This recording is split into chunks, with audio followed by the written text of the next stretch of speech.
such a privilege to be talking to someone like Dane. So a little bit about him. He is a co-founder of Shibumi, a trailblazing lifestyle brand, which is no surprise to all of you, and on a mission to raise the bar on beach time with innovative, thoughtfully designed products that are all about ease and respecting our sandy escape.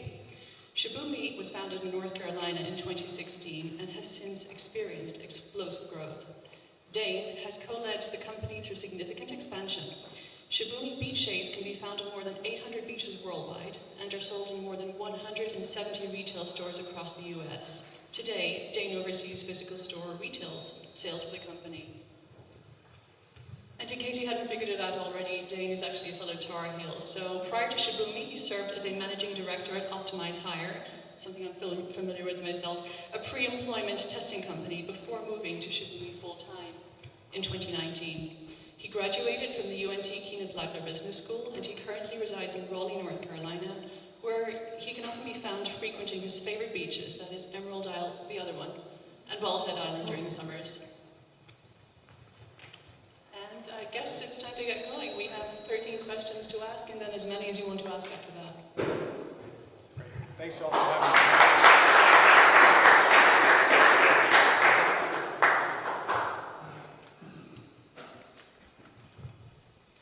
So Dane, tell us a little bit about yourself. When did you discover you're an entrepreneur at heart? Was it an early time, or was it recently, or what did that look like? So my name is Dane Barnes, and I'm one of the co-founders of Shibumi. Like Amy mentioned, I graduated from UNC in 2009 from the Keenan-Flagler Business School in undergrad. And my path to entrepreneurship, I feel like, was always a bit indirect. In high school, I really enjoyed photography, and so I liked to take photos, and then I turned those into greeting cards, like a thank you card or something that I would, sell hand to hand in high school. So that was my first foray into it, and then I really enjoyed studying entrepreneurship at Keenan-Flagler, and then after that, I actually started a company with one of my professors from the business school, and did that for 10 years from when I graduated. So I always really liked the idea of entrepreneurship, but I never knew exactly what the idea would be, and kind of fell into both of those, and then third being Shibumi. Okay. Better? Better. Okay, thank you. Shibumi is a Japanese word that loosely translates into effortless perfection. Is that how the company got its name? Yeah, so Shibumi is actually a fun double meaning for us. First, it is a design concept that talks about effortless perfection, or the elegance of simplicity, which we feel like fits really well with the product of the Shibumi shade, but also it's the name of a very small apartment complex in Chapel Hill, where the three co-founders of Shibumi lived. My best friend and college roommate Alex and I lived together at the Shibumi apartments. And then later, my younger brother, who's 3 years younger, Scott, later lived there at Shibumi. So it's a fun double meaning for us with a UNC tie to it. So tell us a little bit about Shibumi. How did you discover the pain point? Like, how did you know there was a problem out there at the beaches? So growing up, family vacation, and can everybody hear me okay in the back? No. You cannot hear me in the back? Yes, it's low. Sorry. All right, we'll pause here. This is going to be better, maybe. There we go. Try that. All right, testing 1, 2, 3. Good in the back? Okay, great. The question again was? Yes. Tell us a little bit about Shibumi. So how did you know that there was a problem that needed to be solved, a pain point on the beach, as it were? Right. So growing up, family vacation for our family was always 1 week at the beach in Emerald Isle, North Carolina, and we would go with grandparents and aunts and uncles and cousins, so we would always have a really large group. And at that time, there were only 2 types of shades available. There were traditional umbrellas and there were tailgate tents. Our family was always in the traditional umbrellas camp. And growing up, I remember them being, not that portable, not that nice. They would rust, they would break, they would blow away. And so then fast forward, my parents bought a home at Emerald Isle, North Carolina. We knew that we would be going more frequently, and that then as we were no longer kids, my brother and I, it was then our responsibility to set up the beach shade or the umbrella and so they were, in the garage from the previous owner. They were rusty, and we thought, there's got to be a better way. And so we then came up with the idea to work with the wind, not against it, and the Shibumi shade idea was born. So how did you figure out how to work with the wind, quite literally? That's right. We were inspired. My mom loves to fly kites. My grandparents would put a sheet on a clothesline, and I think just trying to work with the wind in that way, but we were not going to bring a clothesline to the beach, so we came up just using materials that we could find, and we taught ourselves how to sew. And so we made the first prototype and set it up on the beach, and it worked much better than we even would have guessed, and the rest kind of took off from there. Once you discovered the pain point, did you give up your day job at Optimize Hire? You were there for, I believe, 10 years. No. Or did you transition gradually? It was, I guess I kept my day job at Optimize Hire that I started with a college professor who I really thought a lot of and think a lot of. So I kept my day job. I started that job in 2009 and then did not go full-time at Shibumi until Halloween of 2019. So for 2016, 17, 18, and 19, I did both jobs, so the full-time job and then evenings and weekends with Shibumi. So we were certainly burning the candle at both ends, but I think that was really important for us, for all three founders, for Scott, who's my brother, and Alex and I, because we're not very risk-averse people, and so keeping our full-time jobs and working on this project as much as we could on evenings and weekends really allowed us to not have to support ourselves from Shibumi, and kind of allowed us to grow, I think, more naturally and be more calm about it. Yeah. How did you know it was time to let go of Optimize Hire? Because it is a leap. There's a leap of faith, but there must have been some tipping point. Right. Yeah, and so the business really grew beyond our wildest dreams from 2016, 17, 18, 19, and it got large enough to the point where we knew that if we didn't go full-time at Shibumi, that we were going to risk, slowing down the business and not being good stewards of it. So it wasn't a very, I feel like, brave or courageous moment where we took this, giant leap, but instead we kept our day jobs, and so we were really confident that we should go full-time, and that turned out to be the right decision and a good time for it, I think. Did all three of you transition at the same time? We or did. Did you stagger your transition? We did, yeah. On Halloween of 2019 is when we all left our jobs and went full-time. So a pressing question for new founders is funding their venture. Was this ever an issue for you? Did you pursue funding at any point? And if so, where were you able to find it? I would say yes and no. In the beginning, Shibumi was just totally bootstrapped. It's a fairly low capital investment to start Shibumi. We weren't designing a car or a rocket ship, so relatively, or even a brewery or something like that. So we were able to fund it ourselves. And so because we were also working full-time at our other jobs, that we weren't financially supporting ourselves from Shibumi. So every dime that we would make from the business, from sales, we would then plow that back into buying more materials and making more units. And so we did not pay ourselves 2016, 17, 18, or 19 until we went full-time at the end of 2019. Yeah, 4 years is a long time to go without pay, but admirable. And so, still, like, we were able to bootstrap the business from the very beginning and just kind of reinvest back into it. But the profit margin of the business was not enough for how quickly we were growing.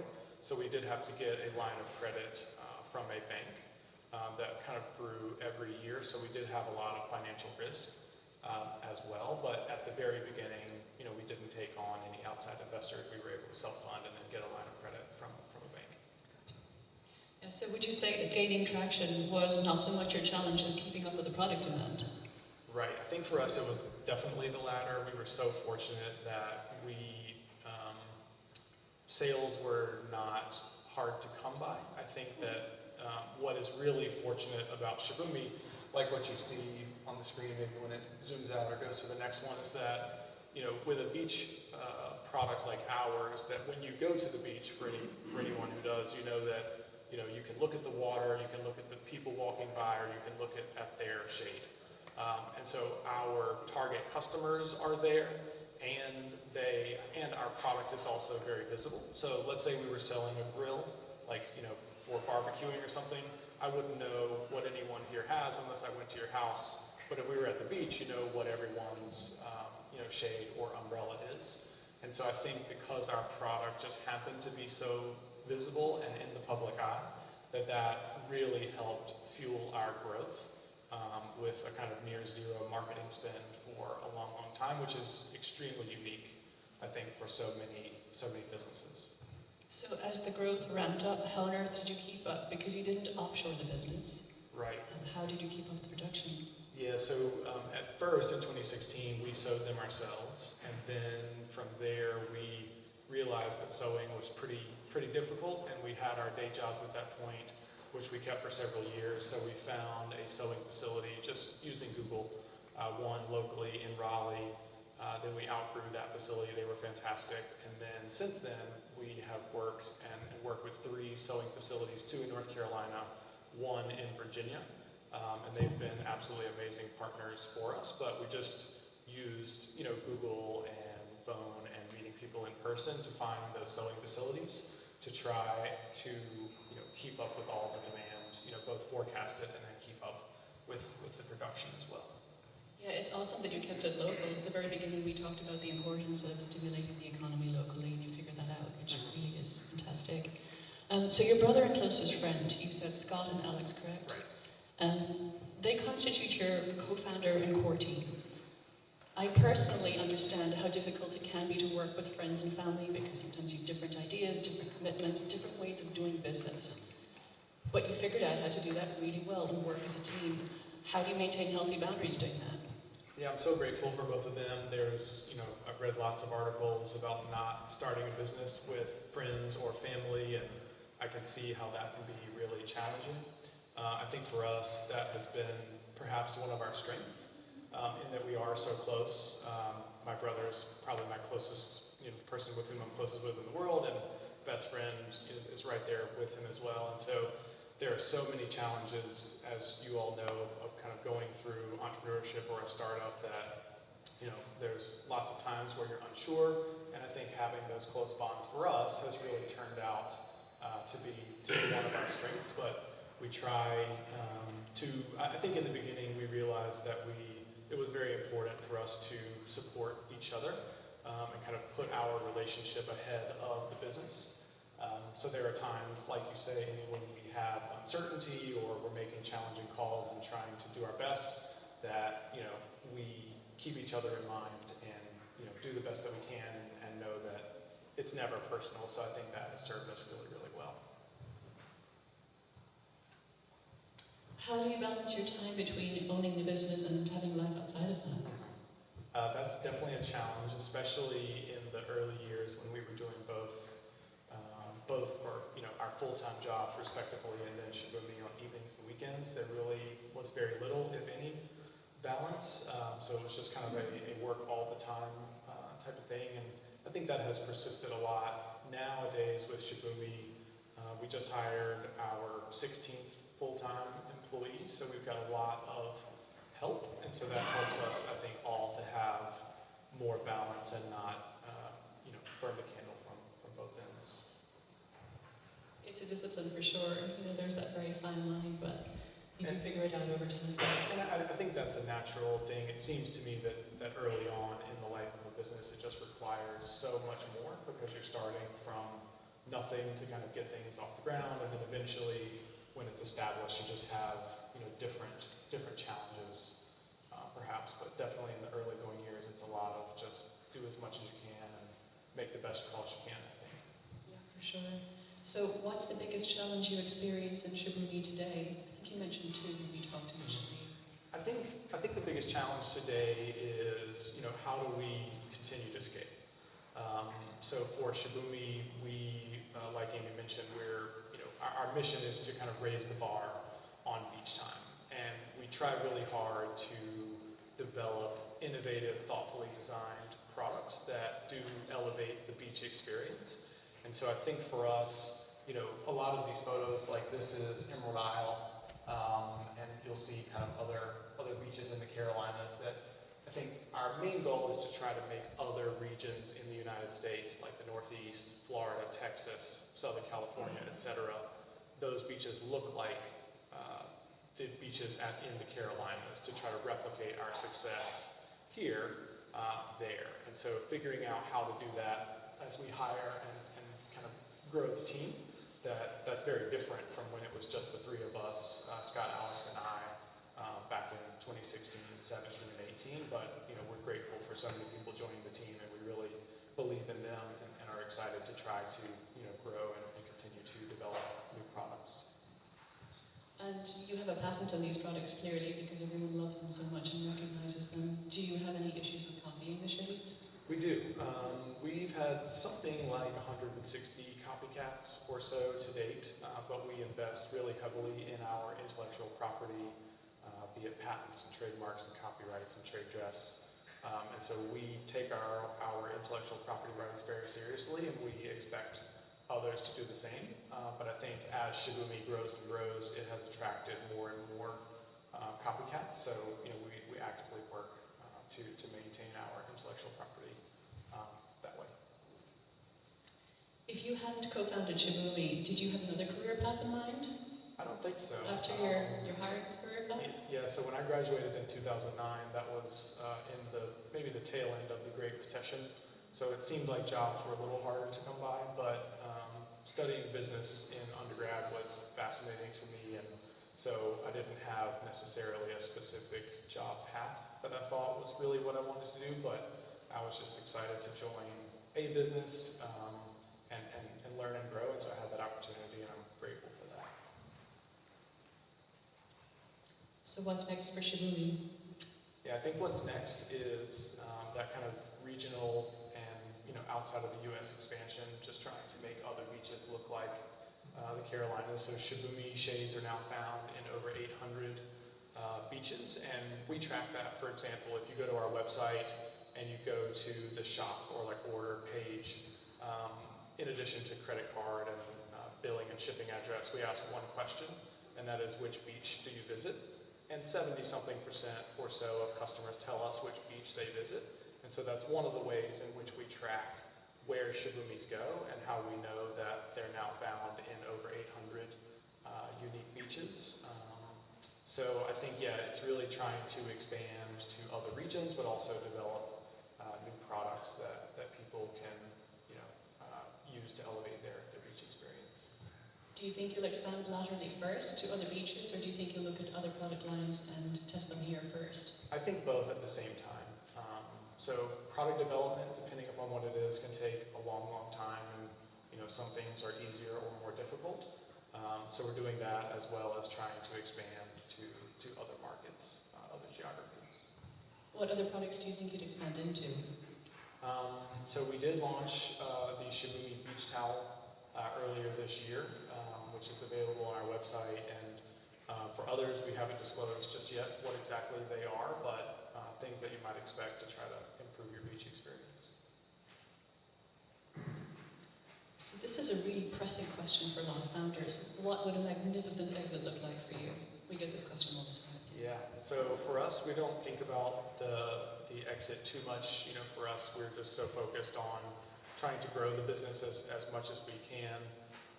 So we're excited about the road ahead, and then I think that those opportunities for successful businesses present themselves. So that's not something that we really think so much about. We're just excited about our mission to try to go out and tackle these problems as best we can, and then see what happens thereafter. And this is my last question. We're at Lucky 13. So what is the most valuable advice that you could provide to any founder sitting here today? Or put it another way, what do you wish you knew before that you didn't know and that you now know as a result of being through two ventures? I think, the thing that I always come back to, Amy, is thinking about what is a problem that you experience in your daily life, and then trying to come up with a solution to that problem, and likely, that solution is obviously shared, or that problem is shared by others, and maybe it can be a solution for them. So I think that was pretty instructive for us at Shibumi, and I'm sure how almost every startup gets formed or something like that. I guess I wish I knew how much both work it was going to be, but also how stressful and fun it would be as well. It's a really wild ride that I think I didn't know what I was walking into, and that was, is always a thrilling, eye-opening experience as well. If any founder knew what they were walking into, we wouldn't have founders, right? That's right. I'm not sure that I would have. So that's all of them. The floor is now open for questions, and I can